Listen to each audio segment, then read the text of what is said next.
alaykum. Efirda Nazar haftalik ma'lumot dasturi. Bu dasturimiz orqali o'tib borayotgan haftaning muhim voqealariga birgalikda nazar solamiz. Studiyada Davron Nasibxonov. Bugungi dasturimizda Batkenda yana chegara muammosi jonlandi. Azir Quchurda o'shol bo'lgan voqeaning ilikda taqta жұмыстары жүргізіліп. Endi Qirg'izistonda haydovchilik guvohnomasi 10 yillik muddat bilan beriladi. Haydovchi kөліктер bizde Shveysariyadan keladi. Birgina qog'ozni deb o'lka bo'yicha pasport berish ishlari to'xtab turibdi. Balama pasport alayın deb srochniga 8-maydan beri kelim. Batkenda yana chegara muammosi. Hafta avvalda Batken oblasidagi Qirg'iziston va O'zbekiston chegara hududida nizo chiqib, so'nggi 10 kun oralig'idagi kelishmovchiliklarning bir kishining o'limiga sabab bo'ldi. O'lka Yevrosiyo iqtisodiy ittifoqiga qo'shilganiga qaramay, chegara chiziqlari to'la aniqlanmagani muammolarni yuzaga keltirmoqda. Bu safargi nizo ham aniqlanmagan chegara hududida yuz bergan. 12 may kuni Batken rayonining O'zbekiston bilan chegaradosh segment qishlog'idagi Qora O'rmon qishlog'ining 3 nafar yashovchisi noqonuniy tarzda mevalarni olib o'tishga harakat qilib, qo'shni chegaradagilarning o'qiga duch kelishdi. 22 yoshdagi Mansur Mahmud o'g'li o'sha joyda olgan jarohatidan halok bo'ldi. Hozirda ikki tomondan maxsus guruh tuzilib, holatni o'rganish ishlari boshlandi. Batken hududiy chegara boshqarmaligidan ikki o'lka chegarachilari mazkur vaziyat bo'yicha so'zlashuvlar davom etayotganini bildirdi. Al bo'yicha Qirg'iz Respublikasının Batken aymagı boyunca chegara ökülü Sox aymagı menen Özbek Respublikasının chegara ökülü menen joluguşup, Azir Quchurda oşol bolgon okyanın ilikte taqta жұмыстары жүргүзүлүп. Алар менен чогуу биргеликте эле тийиштүү күч органдарынын жана иликтөө органдарынын иш-чаралары жүргүзүлүп атат. Кеч сүйлөшүүлөр жүргүзүлүп, Кыргыз Республикасынын жаранын сөөгү qaytarılıp verildi Qirg'iziston tarafga. O'tgan haftada ham Batkenning Qorabog' qishloq hududiga qo'shni Tojikistonning kuch tizimlari kirib, ikki fuqaroni olib chiqib ketgan holat bo'yicha nizo chiqqan. Jabrlangan oila yaqinlari Tojikiston chegarachilari bunday ishni amalga oshirishlari xavfsizlik masalasi ishonchsiz ekanini bildirishini, aniqlanmagan chegara yerlaridagi aholi xavfli kun kechirayotganini ta'kidlashdi. Жарым жылдан атамекөз келдік. Келіп дарвазаны алдағы кесек уже дарвазаны açıp баяғы тажиктер құралчан полный. Барды құралчан. Ошол атамды жат атам болсам ошол жерге жат деді. Анан мен атсаң ата бер дедим, мен качтым мен. Мен лично мен бир барып бир органга айтайын дедим да, бир орган келип кармасын же бир эме кылсын деп анан барып пограндарды мен чакырып келдим. Лично мен погранд чакырып келдим. Кирдилер, кармадылар. Тажиктардын бир подполковник, анан эки старший лейтенант, үчөөнү кармадылар. Rasmiy rahbariyat chegaraga yaqin joylashgan aholining xavfsizlik va jamoatchilik masalalarini hal qilish borasida harakatlarini kuchaytirayotganini aytib keladi. Ammo holatni yaxshilandi deb bo'lmaydi. Qirg'iz Respublikasining xavfsizlik masalalari bo'yicha vitse-premyer ministri Abdurahmon Mamataliyev 2 kunlik ish safari bilan Batken oblastining chegaradosh hududlarini o'rganib chiqdi. Yashovchilar bilan uchrashib, muammolarni eshitdi. Uning aytishicha, chegaradagi nizolar ko'payishi kuch tizimlari nazoratini oshirdi. Xavfsirashga asos yo'q. Тиешелүү өз убагында абдан тез ыкчам реакция кылып, биздин тиешелүү органдарыбыз биз өзүнүн жарандарды чыгарып алдык. Бул деген биздин ошо жарандарыбыздын коопсуздугу катуу көзөмөлдө экендигинин белгиси. Ошол бирөө кирип алып кетип, сүйлөп кетип же корду көргөзө албагандыгынын да бир далили болуп турат да. Мына биздин эки жарандалар кармап кетсе, биздер алардын 7 жаранын кармап алды. Эң жогорку деңгээлдеги офицерлердин баш кылып туруп, chegara xizmatkorlari o'rnida ekanligining dalili da bu da. Rasmiylar chegaradagi holatni yaxshilashni aytishgani bilan vaziyat o'zgarmay keladi. Bunga misol ekin, suv, yo'l va kundalik tirikchilikdagi nizolarni iziga tushirish kechiktirilayotgani sabab bo'lmoqda. Ranoy Nizar va Zairbek Umirzaquli, Azam Buzrekov, Intimaq, Batken oblasti. Qirg'izistonda haydovchilik guvohnomasi 10 yillik muddat bilan berila boshladi. Chunki avvalgi guvohnomalar boshqa davlatlarda o'z kuchini yo'qotib, Vena konvensiyasiga to'g'ri kelmayapti. Bunday muammolar bilan asosan Rossiyada ishlayotgan muhojirlar murojaat qilishgan. Ular Rossiya politsiyasi guvohnomada yaroqlilik muddati ko'rsatilmaganini aytib, jarima solishayotganini bildirishgan. Endi fuqarolar muddatsiz vaqtga berilgan guvohnomalarni qanday qilib almashtirishlari mumkin? Batafsil muxbirimiz lavhasida. Hukumatning 1999-yildagi qaroriga o'zgartirish kiritildi. Unga ko'ra haydovchilik guvohnomasi pasport orqali va guvohnoma berish kitobchasidagi shaxsiy imzosi bilangina beriladi. Muddati esa 10 yilga deb aniqlangan. Belgilangan sanasiga 10 yil bo'lgandan keyin hujjat yaroqsiz deb topiladi. Bu haydovchi kөлігі негізінен талапқа жауап берген көлік болып есептеледі негізінен. 2019 жылдан баштап 11 жылдарға шейін бізде сұрақ қойылып емес. Шу жылдан баштап тартып деген сұрақ қойылып еле. Азырғы күнде ошол Россия Федерациясында жүрген биздин ошол жерлештерибизге ушундай эме тарабынан претензия болуп атты да, суроо жок экен дегенде. Азырғы күнде биз шуну экзамен кабыл албай туруп эле келгендерди алмаштырып берип атабыз. Hujjatni almashtirishda guvohnoma oluvchilar avvalgi to'lanuvchi mablag'dan taxminan 35-40% ga qimmat. Aniqroq aytganda, bugungi kunda 790 so'm to'lashlari kerak. Chunki yangilanayotgan haydovchilik guvohnomalari jahon standartlariga mos tarzda beriladi. Айырмашылыгы айтайын деген бизге правода айырмашылык бар. Азыркы күндө курс евро менен деген себеби бизде ошол мурдагы праволарда башка Алабел деген фирмамен иштечүбүз. Азыр эми Атлас Крип деген совместный мына фирма менен иштеп аткан алардын баасынын кичине айырмасы бардыгы себеби бул айдоочу көлүктөр бизде Швейцариядан келет. Avvalgi guvohnomalar bo'lsa Angliya davlatidan dollar kursi bilan keltirilgan. Shuning uchun ham farq bor deb qo'shimcha qildi Quttubekov. Jamiyatda turli fikrlar yaratgan bu o'zgarish ba'zi haydovchilarning noroziligiga ham sabab bo'lmoqda. Har 10 yilda almashtirish ortiqcha xarajatga sabab bo'ladi deyishadi ular.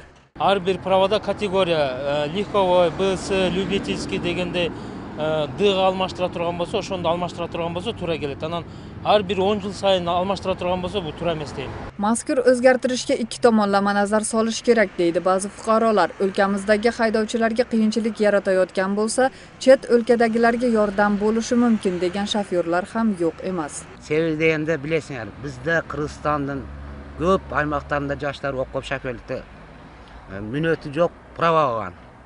Al endi ular chetga chiqqanda,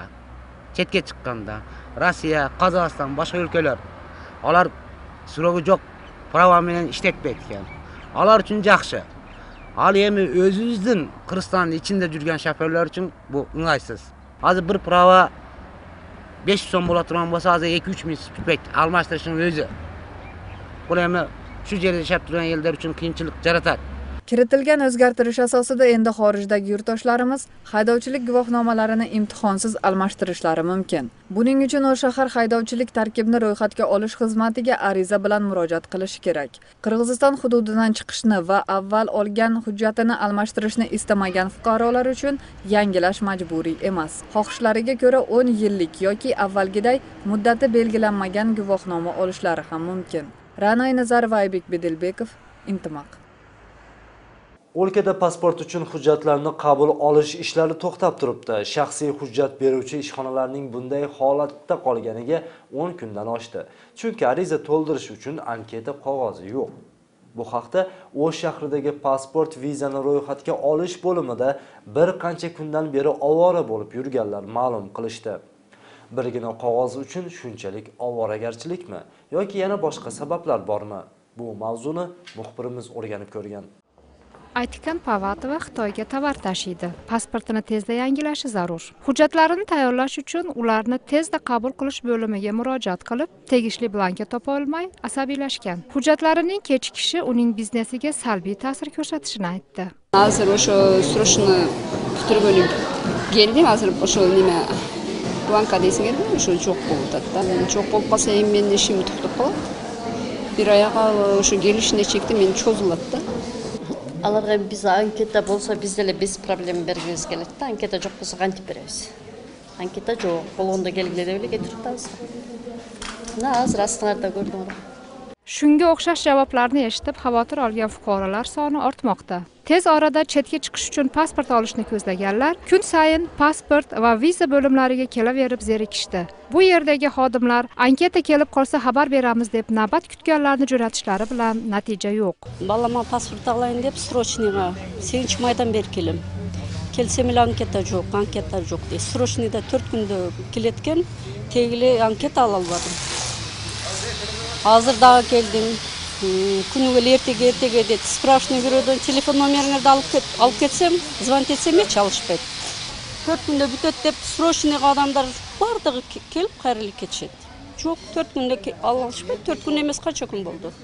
Bu yerdagi xodimlar bizning boshqa choramiz yo'q deb o'tirishibdi. Sababi bu masala O'sh shahridagina yuz bermayapti. Birgina qog'oz tufayli mamlakatda pasport oluvchilarning ishi to'xtab turibdi. Запасы бар болчу, ошол запасы Кыргызстан боюнча бардык жерлерден иштетип ушу запас да жок калып турду. Бул боюнча тынымсыздык менен Бишкек менен сүйлөшүп атабыз. Ал жактагылардагы ошол тез аранын ичинде маселе чечип берүү маселеси каралып жатат. Айтканга кыйын, белгисиз, анткени азыр мен жарандарым мынчанчы числоодо келет деп дагы сөз берип койсом, эртеңки күн келбей калса мен да уят болуп калам да. Ariza to'ldiruvchi anketa qog'ozining kelmayotgani uning narxi tushganiga bog'liq. Bungacha davlat bahosi 30 so'm bo'lsa, uni arzonlatib 16-17 so'mga tushirish uchun tender e'lon qilingan. O'quv yili yakuniga kelib, har yili bitirish kechalarini o'tkazishni taqiqlash, ortiqcha pul to'plashlarini yo'q qilish kabi masalalar yuzaga keladi. Bu safar ham shu mavzu takrorlanmoqda. O'sh shahridagi ayrim bola bog'chalarda bitirish kechasi uchun 2000 so'mdan yig'ilmoqda. Bu haqda nomer 61 Aqqarqira bog'chasida tarbiyalanayotgan bolalarning ota-onalari aytishdi. Ularning aytishicha, yig'ilayotgan pul miqdori ayrim ota-onalar uchun ko'plik qilib qiyinchilik yaratmoqda. Mavzuni batafsil muxbirimiz hikoya qiladi. Bilim berish ministrligi maktab bitiruvchilarining oxirgi qo'ng'iroq kechasini kafe-restoranlarda nishonlashni taqiqladi. Shu bilan birga bayram tadbirlarini o'tkazish uchun noqonuniy pul to'plashga ham ruxsat yo'q. Mizamsiz cho'ng summalarda jiynab maktablarga janag'inday bog'li beleklar topshirishni tiyib solganmiz. Maktabga muallimga guldi dag'i bersa, dabrovoyni bersa, a tak guldi dag'i olganga ruxsat yo'q. Потому что ата-ona bergandan keyin orqasidan qayra berib olib so'z qilgan biz uchun o'ta uyat narsa bo'lib qolganda. Bu orada bitirish kechasini o'tkazish uchun bola bog'chalarda ham mablag' to'playotganligi ma'lum bo'ldi. Masalan, O'sh shahridagi nomer 61 bola bog'chada bitiruv kechasi uchun har bir boladan 2000 so'mdan to'planayotganligini ayrim ota-onalar bildirishdi. Ularning so'zlariga ko'ra, to'planayotgan pulning summasi katta bo'lib, ayrim ota-onalar uchun qiyinchilik yaratmoqda. Lekin farzandlarini bog'chadan haydalib ketishdan qo'rqqan ota-ona o'zini ko'rsatmay bu haqda aytib berdi. O'zini tanishtirishni xohlamagan ayolning so'zlarining rost yoki yolg'on ekanligini aniqlash uchun mazkur bola bog'chaga bordik. Joriy yil bitiruvchilarning ko'pchilik ota-onalari 2000 so'mdan to'planayotganligini tasdiqlashdi, lekin ular ham ochiq aytishdan qo'rqib intervyu berishmadi. Bu vaqt orasida bog'cha rahbari kelib ta'kidlangan summa ota-onalar o'zlari majlisda qabul qilishganligini aytib, agar ishonmasangiz o'zlaridan so'rang deb bitiruvchilarni ota-onalarni chaqirtirdi. Ата-ана бары билет, келгендердин бары качкандар, ата-аналар бары качкан. Анан ата-аналар комитети болуп бары ата-аналар чогуу чечишкен. Канчасын чогуу таз, канчасы подаркага кетет, канчасын эмне кылабыз деп бары чогуу чечишкен. Биз ошол толугу менен макулбуз. Бирөөбүз келип эмне болуп же мындай болуп кыйналып атабызбы деп эч кимдин сунушкан жок. Майдын 5 чейин деген бергенбиз. Ушу мугалимдерге подарка, балдарга формаларына берилет, чай питьесине. 2000 нормально деп biz o'ylaymiz. Ota-onalarning so'zlariga ko'ra, farzandlari tarbiyalanayotgan guruhda 50 bola bor. Ularning har biridan 2000 so'mdan to'plaganda 100 ming so'm bo'ladi. Boshida ota-onalar bitiruv kechasi yaxshi o'tishi uchun 3000 so'mdan to'plashni xohlashgan, lekin bog'cha rahbariyati bunga qarshi bo'lgan. Hozirgi vaqtda to'planuvchi summaning yarmi berilgan. Burun biz jo'naylik diplom berib, anan торжественно uzatат элек. Hozir biz ошондо медаль, har bir balaga medal asылыш керек, har bir balaga торжественно кылабыз, залды жасатабыз, оформление кылабыз. Жакшынакай болуп узатышыбыз керек деп бизде элитаны, айрыкча элитанын немелери келет да балдар. Баардыгы эле ошондой кылып айтышты. Анан мен ага келишпейм, өзүңөр чечкиле. Анчасыңар родительский актив өзү чечиш керек. Mazkur bola bog'chada joriy yilda 6 guruh bitiradi. Hozirgi vaqtda har bir guruhda tadbir o'tkazish uchun mablag' to'planmoqda. To'planuvchi pulning summasini ota-onalar komiteti hal qilgan. Bog'cha rahbariyatining so'zlariga ko'ra, mazkur bola bog'chada bitiruv kechasini o'tkazish tashabbusi birinchi marotaba bolalarda yaxshi taassurot qoldirish uchun ota-onalarning roziligi bilan bo'lmoqda. И это всегда добровольно, понимаете? Бул дайыма ата-энелердин ыраазычылыгы менен гана болот. Мүмкүнчүлүгү жокторго мажбурлоо болбойт. 2-3 ата-эненин каражатты берүүгө мүмкүнчүлүгү жок. Алардын балдарына бала бакчанын каражатынан медаль жана диплом алып берип жатабыз. Сама лично. Osh shahar bilim berish boshqarmaligining so'zlariga ko'ra, shahardagi bola bog'chalarda bitiruv kechasini o'tkazish uchun mablag' to'plangan faktor ro'yxatga olinmagan. Mazkur bola bog'cha oblast kasalxonasining qaramog'ida bo'lgani uchun boshqarmalikning bundan xabari yo'q. Biz koordинирующий орган қатары мен ошолорго эскертип коюуга алым жетет. Анткени биз бардык эле жерден талап кылып атпайбыз. Ал менчиктин түрүнө карабасын, мамлекеттик болобу, мыйзамсыз чоң суммада акчаларды жыйноонун кереги жок. Ал бала бакча. Ошол бала бакчадан үйрөнүп келген мектепте да ошол кылыктарды жасап атпайбы. Ошондуктан мындай коррупциялык элементтерди жок кылыш керек. Башкармалык тарабынан эскертебиз. Эгер ага дагы кулак салбай турган болсо, анда биз министрликке чейин ошол бала бакча боюнча чара көрүү жагы боюнча атайын кат жолдошко укугубуз бар. Boshqarmalikning qo'shimcha qilishicha, ishonch qutilariga ota-onalar shu kabi shikoyatlarni jo'natsa bo'ladi. Jo'natilgan rasmiy ariza bilan bog'cha rahbariyatiga ma'muriy jazo ko'riladi. Madina Ulug'bek qizi Nazgul Oxunoybek Bedelbekov, Intimaq. O'sh shahridagi cho'kib ketgan yo'lni ta'mirlash ishlari kechikmoqda. Bahorning avvalida xavfli holatga kelib qolgan Amur Temurdagi yo'lni shahar hukumatı tez orada ta'mirlashni va'da qilgan. Biroq 2 oy o'tganiga qaramay yo'lni ta'mirlash ishlari boshlanmadi. Bundan norozi bo'lganlar hududiy kengashga o'z arzlarini aytib kelishmoqda. Biroq tayinli javob yo'q. Yo'l nega ta'mirlanmayapti? Shu yilning mart oyidan boshlab yog'ingarchilik oqibatida Amur Temurdagi yo'lning bir qismi cho'kib ketgan. Mutaxassislar tomonidan bu yo'l xavfli holatda degan xulosa chiqarilib, 85 metr yeri beton bilan to'silgan. Shundan beri avtomobillar bir tomonlama harakatlana boshlagan. Qiyinchilik tug'dirib o'tadi. Ancha-muncha tushunmaganlar kelib, bunaqa avariyalar bo'lib o'tadi, bu yoqda bir-bilan solishib. O'shuning uchun yo'lni tez kunda qilib qo'ysa yaxshi bo'ladi. Haydovchilarning so'zlariga ko'ra, Amur Temurda aholi soni ko'pligi sababli avtomashina qatnovi tinmaydi. Ko'p hollarda qarshidan kelayotgan mashinaga yo'l bergan vaqtda tirbandliklar yuzaga keladi. Bu yo'l tezlikni oshirgan avtomashina haydovchisiga hamda yo'lovchi uchun xavfliligicha qolmoqda. Mahalliy hukumat vakillarining so'zlariga ko'ra, mazkur yo'l cho'kib ketganda ministr tez orada yo'lni o'z holiga keltirishni va'da bergan. Biroq oradan 2 oy o'tsa hamki yo'lni ta'mirlash ishlari boshlanmadi. Aholi esa yo'l ta'mirlanmasdan qolib ketmasmikin degan xavotirga tushishmoqda. Endi bir oydan unda beramiz deb, aqcha ajratildi deb so'z bergan, o'zinglar bilasinglar televideniyada. Mana endi o'shundan beri hech bir jilish yo'qda. Endi biz mana joydan kununda bir qilib bersa o'ta yaxshi bo'lmaydi. Aqcha bo'lsa bu bo'lish kerak edi, to'g'ri. Yo'q uchun balkim shunday zatijeniya bo'lib yotgan bo'lishi mumkin. Shahar meri cho'kib ketgan yerini ta'mirlab tez orada o'z holiga keltirish majburiyatini qo'ygan. Unga ko'ra shahar yo'l boshqarmasi 10 kun ichida ta'mirlash ishlarini boshlashini ma'lum qilgan. Tez orada boshlanishi uchun tendersiz qurilishni boshlaymiz deyishgan edi. Hozirgi kunga kelib esa boshqarma rahbari ta'mirlash ishlari boshlanmasligi sababini tender yakuni chiqmagani bilan tushuntirmoqda. Paragoy sumada qo'yib 500 mingga cheyingi жұмыс işlerdi atqa çapıladı 5 tendersiz ötközbesdir. A bir yerde summa ayva göğüken, iş göğüken ede 85 metre yerge beton patbara şekkede koyup kanalın boyundan 4 metr 30 santimetrelik biyiktike betonun üstüne koyup çıkış gereken patbarın üstüne. Sebeplerinde aldığından şu 4 metre plastikte kanal ötütkeni su. O suunun nındığımenen urbatı can çaçın bulup kış bulup şolda suunun nındığımenen yolga tasir etip yürüp yol içerilgan. Yo'llar boshqarmasining ma'lumotiga ko'ra tender yakuni yaqin kunlar ichida chiqarilib, 10 kunga qolmasdan qurilish ishlari boshlanadi. Shahar hukumati tomonidan 1,5 million so'm mablag' ajratilgan. Qolganini esa favqulodda holatlar ministrligi tomonidan bo'linadi. Hozir gaz quvurlarini boshqa yerga ko'chirish ishlari amalga oshirilmoqda. Ta'mirlash ishlari boshlansa 100 metr oraliqdagi yo'l qazilib, asfalt to'shab, 3 oy orasida tugatilishi rejalashtirilgan. Hilola Ashurova, Nazgul Oxunova, Azam Buzrukov, Intimaq. Rassomlikning ilk qadamlarini 9-sinfda tashlagan Ismoil O'rmonov bugungi kunga kelib 500 ga yaqin asarlar yaratgan. Ularning aksariyatida tabiat aks ettirilgan. Qahramonimiz ilk tasviriy san'at asarini yaratgach o'zining rassomchilik uchun tug'ilganligini his qiladi va bu sohada o'z bilimini oshirishga intildi. O'sh shahrining Teke qishlog'ida tug'ilgan iste'dodli rassom Ismoil Urmanov shu kungacha ko'plagan rasmlar chizgan. Uning qalamidan yaralgan ijod mahsullari ko'proq ayollar e'tiborini qozonar ekan. Sababi rassom asosan yorqin ranglardan foydalanadi. Shunga ko'ra uylarini bezatishni istagan ayollar rasmlarini ko'proq xarid qilishadi. Barchaga teng yoqadigan rasm yaratish uchun u ilhom kelishini kutadi. Keyingi o'sha yo'lda yurganda keladi. Keyingi bir yaxshi bir yağmurdan keyin shu yaratılışqa chiqqanda shunday odam suqtanib, o'y bilan yuramiz doim.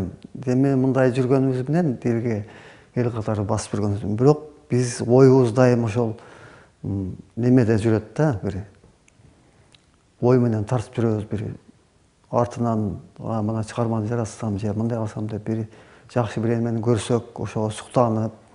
Urmanov ilk bor 9-sinfda o'qib yurgan paytlarida urush voqealarini yoritgan rasm chizgan. Keyinchalik ko'pincha tabiat go'zalligini tasvirlagan kartinalar yaratadi. Chunki yurtimizning bog' o'roqlari, toza havosiyu zilol suvlari qahramonimizni ijod qilishga undaydi. Tasviriy san'at sohasi bo'yicha oliy ma'lumotga ega bo'lgan ijodkor 500 ga yaqin mehnat mahsulini bunyod qilgan. Ular orasida bolalik chog'larini yodiga soluvchi buvisining hovlisi ham bor. Oshul buna uylarda anan o'tirib o'zincha kompozitsiya qilib, shul yerda tallar bo'lsa eski tallar biyiq o'sgan. Anan o'sha eski uy bilan shunday chiqarma yaratdim-da. Estetikasini o'sha kunlarda yaxshi kunlar ekan deb. Anan shu chiqarmada bo'lib qoladi ekan. Ilhom kelib eng tez yaratgan san'ati yarim soatda tayyor bo'ladi ekan. Eng uzoq muddatga cho'zilgani esa hatto 2 yilgacha davom etadi, deydi qahramonimiz. Allohga maktub nomli bu rasm ko'p vaqtini olmagan. Uni yaratayotgan paytda rassom o'zi namozxon bo'lgan. Shuning uchun qiyinchiliksiz yaralgan, deydi u. Suratga men kelishim sababi o'zim bunday ekanda odam yaratilishidan o'zi bir narsaga yaratgan o'zi o'shaga bag'itlayotganda odamda. O'sha bir kesibga bag'itlayotgan. Buyuk rassomlardan Leonardo da Vinci, Van Gogh, Chuykov, Gapar Aytiyevlarga o'xshab ijod qilishni orzu qiladi. Shu bilan birga o'z ustozlari kabi bo'lishni ham istaydi. Ularning mehnatlari cheksiz ekanini bildiradi. Ishtagan harakat qilamiz. Doim ana eslatib yuramiz chinda. Ana men bizda suratchilardan o'xshatilar, suratchilar bor, misol uchun Botir Jaleyev degan oqsoqolimiz hozir. Bir 2 yil bo'ldi o'sha uy muzeyini ochdi Yugoslaviyada. O'qishni tamomlagach malaka oshirish maqsadida mozaika rasmlar ham chizgan. Doim tabiat qo'yniga chiqqanda ko'ngli taskin topib, tani rohatlanib mehnat qilar ekan. Tasviriy san'at jahondagi eng nozik, bezak bilan ko'rsatuvchi, insonga ma'naviy orom beruvchi kasb hunarlardan biri hisoblanadi. Ra'noy Nazarova, Azam Buzrikov, Intimaq. Sizga yetkazmoqchi bo'lgan lavhalarimiz mana shulardan iborat edi. Keyingi yakshanba nazar orqali nazarlashguncha omon bo'ling.